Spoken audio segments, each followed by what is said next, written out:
మిమ్మల్ని వింటున్నారా? మనకి నోరు బాలేనప్పుడు అసలు ఏమీ తినబుద్ధి కాదు. అలాంటప్పుడు ఈ టమాటా చారుని ఒకసారి ట్రై చేసి చూడండి. పుల్ల పుల్లగా చాలా బాగుంటుంది. ముందుగా చారు పొడి కోసం మినపప్పు, పచ్చిశనగపప్పు, ధనియాలు, జీలకర్ర, మిరియాలు, ఎండుమిర్చి, కరివేపాకు వేసి లో ఫ్లేమ్లో పెట్టుకొని గోల్డెన్ బ్రౌన్ కలర్ వచ్చేంత వరకు వేయించుకున్నాక గ్రైండ్ చేసుకోవాలి.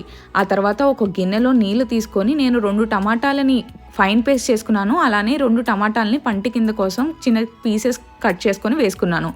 అందులో ముందుగా మనం రెడీ చేసుకున్న చారు పొడిని వేసేసి అలానే చింతపండు, ఉప్పు, పసుపు వేసుకొని కొద్దిగా షుగర్ని అయితే నేను యాడ్ చేశాను. అది కంప్లీట్లీ ఆప్షనల్, కానీ వేస్తే టేస్ట్ అనేది చాలా బాగుంటుంది.